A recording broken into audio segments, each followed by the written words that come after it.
Bismillahirrahmanirrahim. Alhamdulillah wassalatu wassalamu ala Rasulillah wa ala alihi wa sahbihi wa mawalah, amma ba'd. Kita lanjutkan kembali kajian kita dari kitab Ashr Wasaya li Quwwatil Hifdzi wa Ilajin Nisyan. Kita masih menjelaskan tentang wasiat yang ketiga, mengamalkan ilmu. Telah kita sebutkan nasihat-nasihat para ulama yang menjelaskan tentang pentingnya ilmu dan mengamalkan ilmu tersebut. Dan dengan mengamalkan ilmu merupakan taufik dari Allah Subhanahu wa taala, sehingga hamba tersebut akan semakin bertambah ilmunya. Wattaqullaha wa yu'allimukumullah.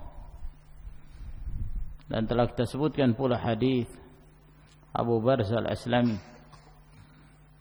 radhiyallahu ta'ala anhu yang menjelaskan tentang 4 hal yang akan ditanya pada hari kiamat, yang tidak akan bergeser kedua kaki seorang hamba hingga dia ditanya tentang 4 perkara tersebut, termasuk diantaranya tentang ilmunya.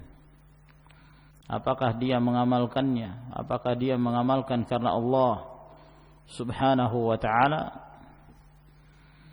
atau tidak?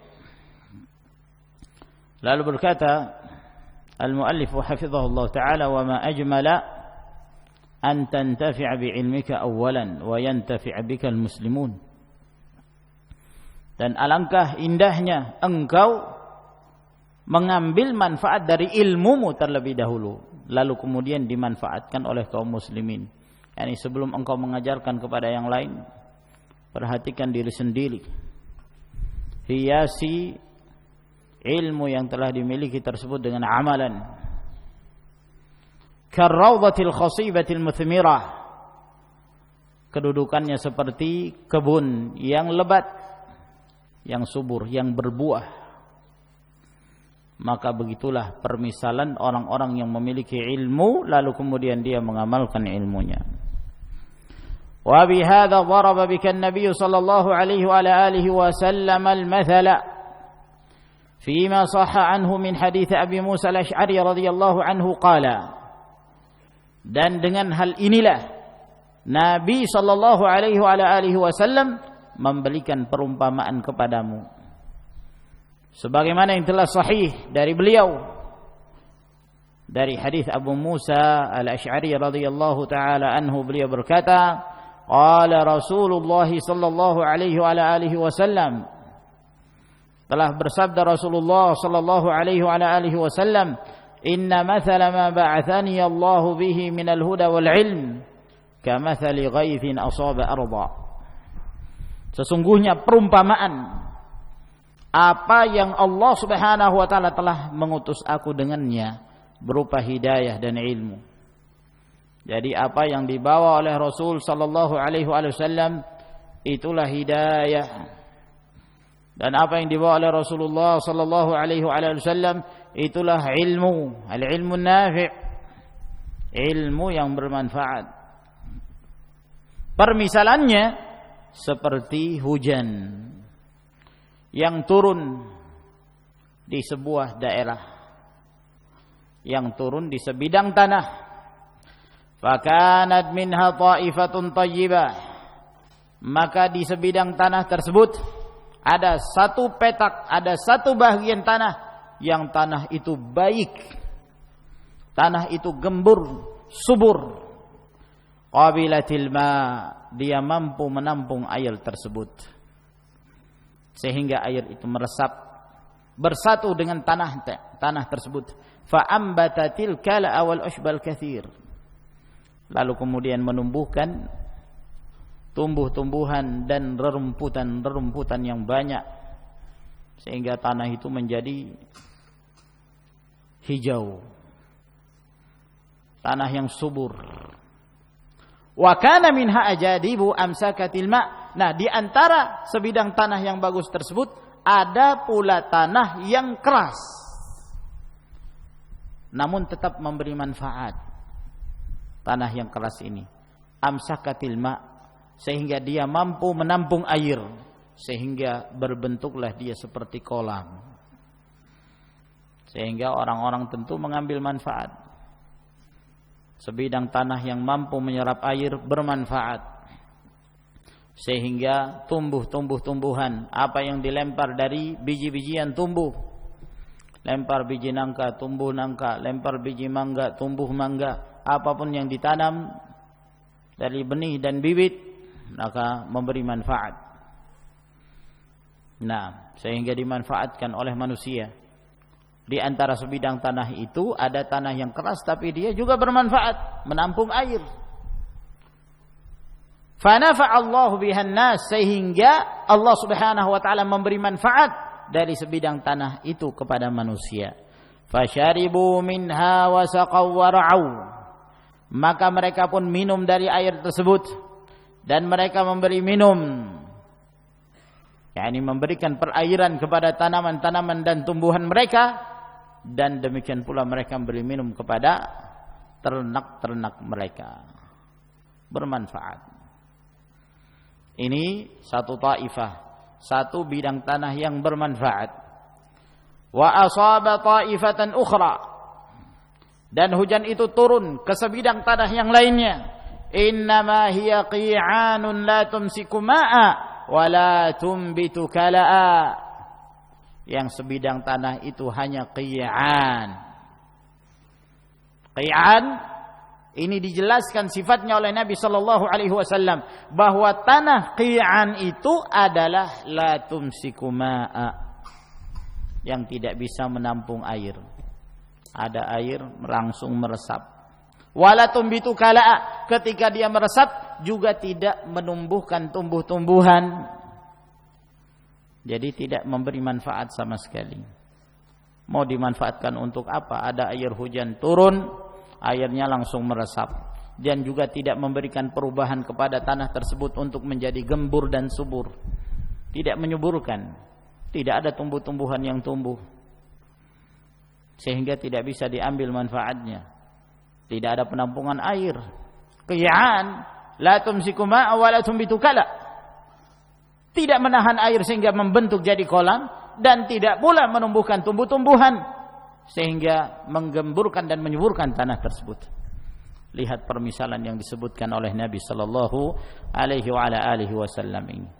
Lalu kemudian beliau menjelaskan perumpamaan yang beliau sebutkan. Fadzalika mathalu man faqaha fi dinillahi azza wa jalla. Permisalan yang kami sebutkan itu adalah perumpamaan orang-orang yang mendalami agama Allah Subhanahu wa taala, wa nafa'ahu ma ba'athani Allahu bih, dan memberi manfaat kepadanya apa yang telah Allah Subhanahu wa taala aku diutus dengan membawa risalah tersebut.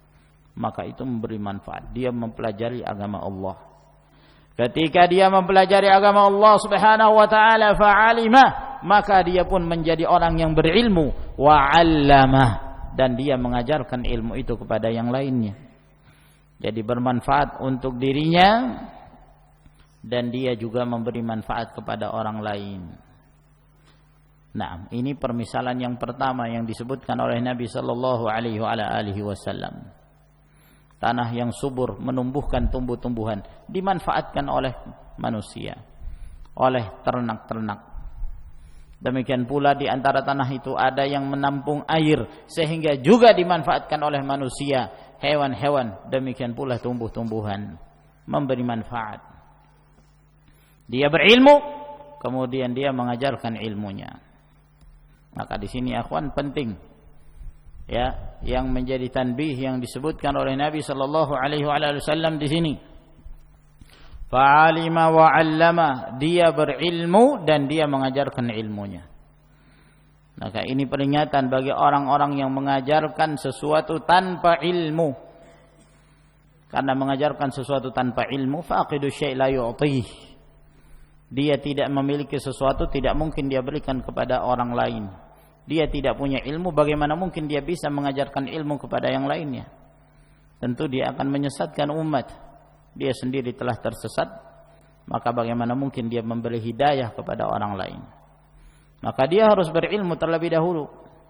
Belajar at-tafaqquhu fid din.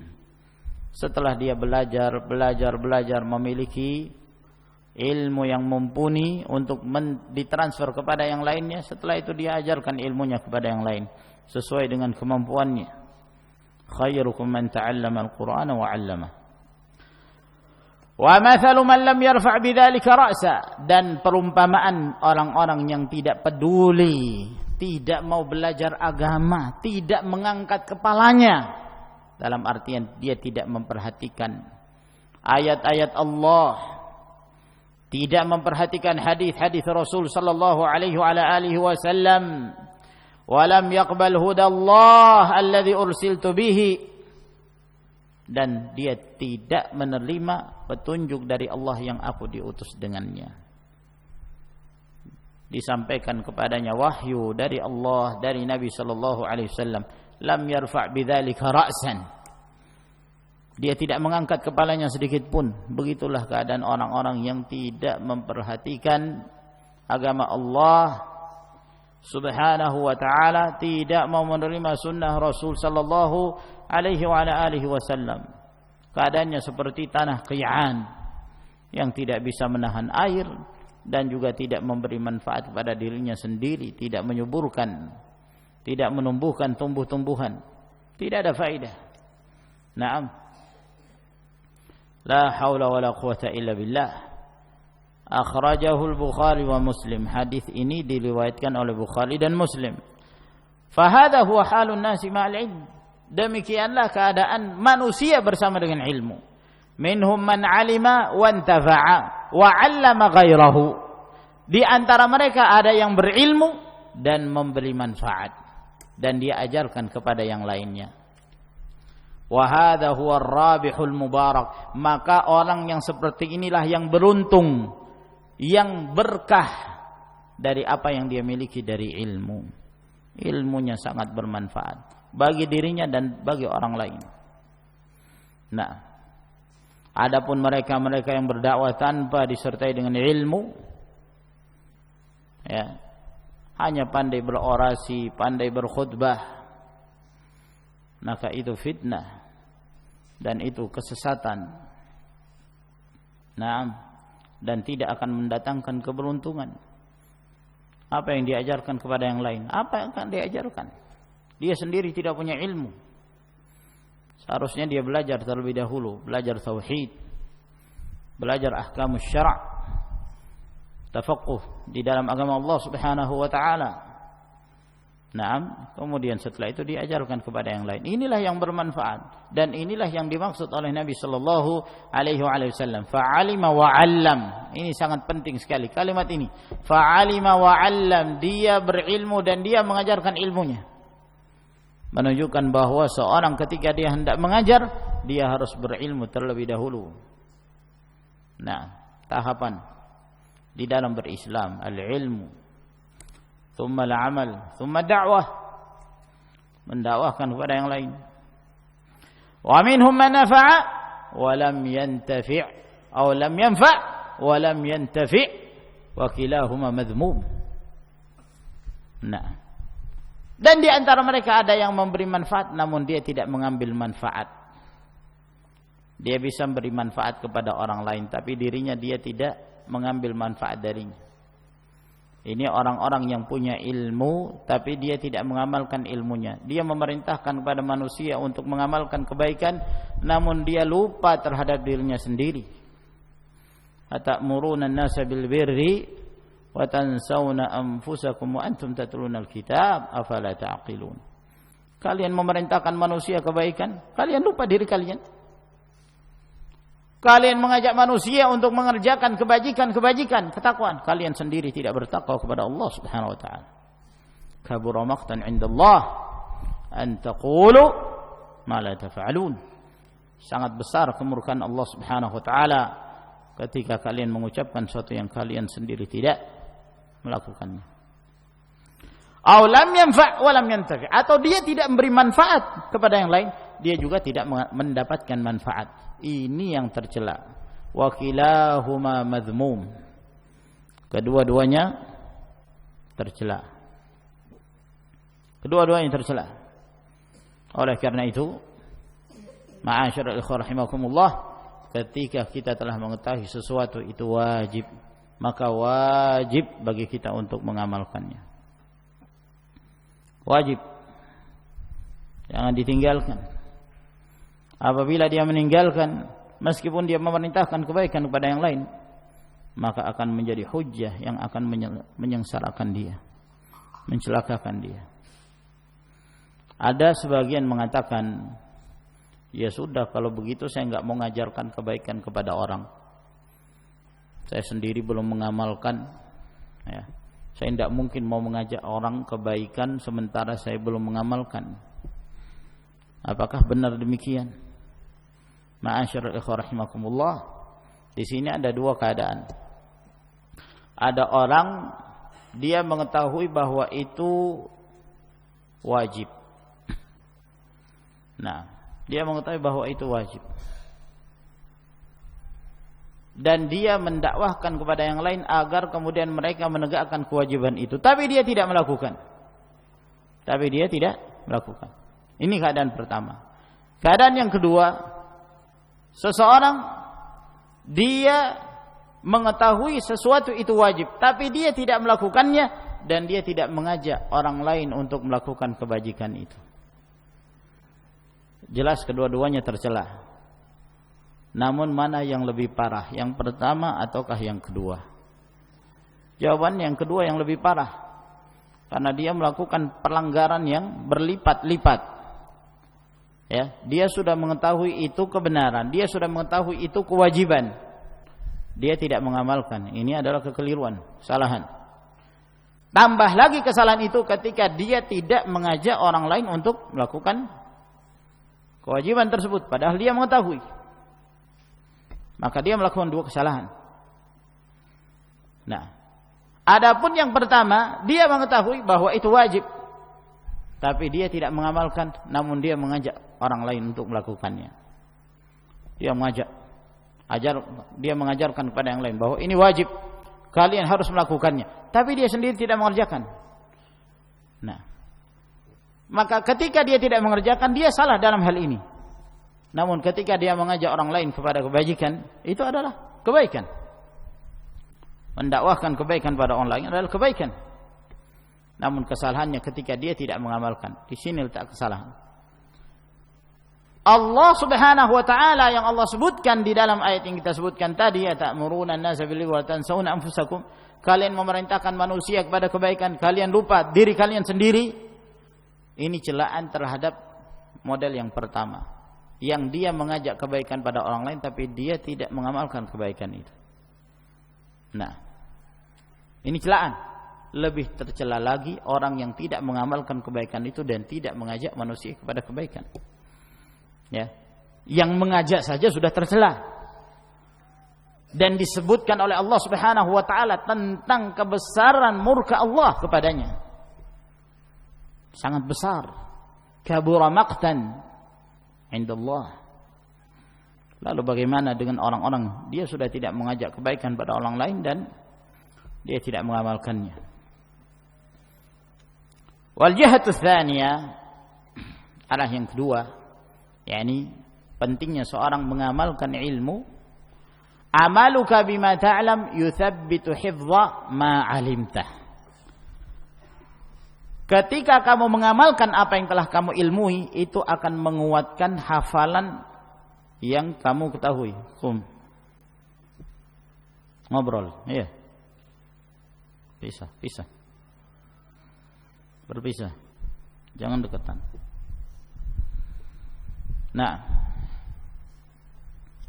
kamu mengamalkan apa yang kamu ilmui, itu akan menguatkan hafalan dari apa yang telah kamu ilmui. Wa ma kana nisyanu bani Israil li kutubihim 'adama hifdhiha wa inna ma kana 'adama al-'amali biha. Dan tidaklah Banu Israil mereka itu lupa terhadap kitab-kitab mereka bukan disebabkan karena mereka tidak menghafalnya. Mereka hafal. Mereka tahu isi kitab yang diturunkan pada mereka. Isi kitab Taurat mereka tahu. Nah, Namun apa yang menyebabkan mereka melupakan kitab mereka? Wa innama kana 'adamal 'amali biha, disebabkan karena mereka tidak mengamalkan. Padahal mereka ini para penghafal. Seorang yang menghafal Al-Qur'anul Karim 30 juz dia menghafalnya. Dia menghafal dengan mutqin. Nah, tapi dia tidak mengamalkan isinya, maka dia disebut dia telah lupa dengan ayat-ayat Allah Subhanahu wa taala. Dia telah lupa dengan ayat-ayat Allah Jalla wa ala, bukan karena dia tidak menghafal, namun karena dia tidak mengamalkan apa yang telah dia hafalnya, yang telah diketahuinya. Fawallada nisyanul amali nisyanul ilm, sehingga ketika mereka lupa untuk mengamalkan ilmu tersebut, maka itu menyebabkan mereka lupa ilmu yang mereka miliki. Tidak mengamalkan ilmu menyebabkan kelupaan terhadap ilmu tersebut. Wa illa fakutubuhum mahfuzatun mawjudatun baina aydihim, sebab kitab-kitab mereka itu tetap saja terpelihara, ada di tangan-tangan mereka, ada pada mereka, namun mereka tidak mengamalkan. Oleh karena itu muncul dari kalangan para ahbar, ulama-ulama ussu, ulama-ulama jahat di tengah-tengah mereka, Banu Israel, yang melakukan perubahan-perubahan terhadap kitab-kitab Allah Subhanahu wa taala, dalam keadaan mereka mengetahui bahwa itu adalah kitab Allah Jalla wa ala, namun mereka tidak mengamalkannya, bahkan mereka demikian lancang merubah kitab-kitab Allah Jalla wa ala. Rawal Imam Ahmad wa Ibn Majah inda Ziyad an Ziyad ibn Labid radhiyallahu anhu qala, diriwayatkan oleh Imam Ahmad, Ibnu Majah dari Ziyad bin Labid radhiyallahu an, beliau berkata, "Dzakara an-nabiy sallallahu alaihi wasallam syai'an." Nabi sallallahu alaihi wasallam suatu ketika menyebut sesuatu. Faqala, lalu kata beliau, kapan sesuatu itu terjadi? Dzalika 'inda awani dhahabil ilm. Sesuatu itu akan terjadi ketika ilmu itu telah hilang. Pada saat ilmu itu hilang. Kapan ilmu itu hilang? Ketika para ulama dimatikan, diwafatkan. Qultu ya Rasulullah, kaifa yadhhabul ilmu wa nahnu naqra'ul Qur'an wa nuqri'uhu abna'ana? Maka aku bertanya, wahai Rasulullah, bagaimana mungkin ilmu itu akan hilang sementara kami senantiasa membaca Al-Quran dan kami membacakan Al-Quran itu kepada anak-anak kami, wa yuqri'uhu abna'una abna'ahum, dan anak-anak kami membacakan kepada anak-anak mereka ila yaumil qiyamah, sampai hari kiamat. Heran sahabat ini, bagaimana mungkin kok bisa dikatakan ilmu itu hilang? Bukankah Al-Quran terus diwariskan dari generasi menuju generasi yang berikutnya? Ya, sampai sekarang. Bukankah masih banyak yang baca Al-Quran? Iya, banyak yang baca Al-Quran. Rumah tangga kaum muslimin, mereka senantiasa mengajarkan Al-Quran kepada anak-anak mereka. Mereka baca Quran, anak-anak mereka membaca Al-Quran Karim, dan demikian seterusnya, diwariskan dari generasi ke generasi yang berikutnya. Kok bagaimana bisa dikatakan ilmu itu hilang sementara Al-Quran masih saja terus dibaca?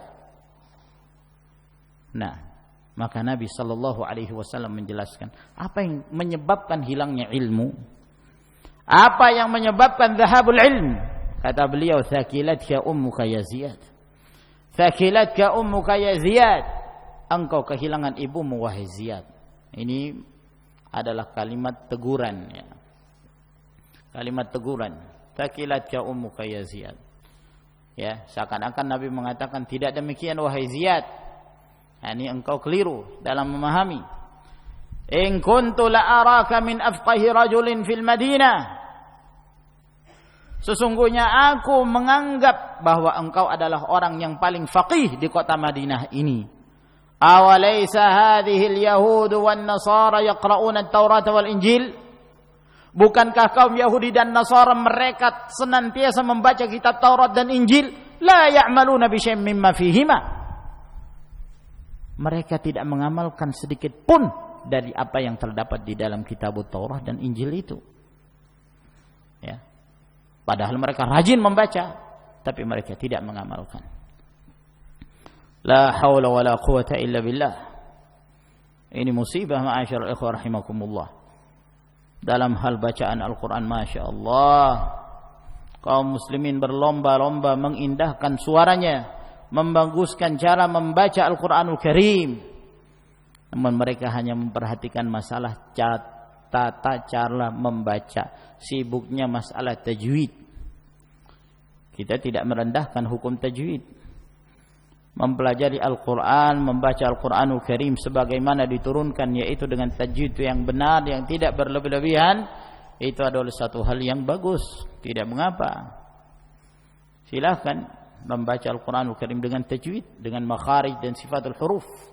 Akan tetapi memfokuskan mempelajari Al-Quran hanya mempelajari masalah itu saja, lalu tidak dipentingkan masalah isinya, penafsirannya, makna dan kandungan yang terdapat di dalam ayat Allah.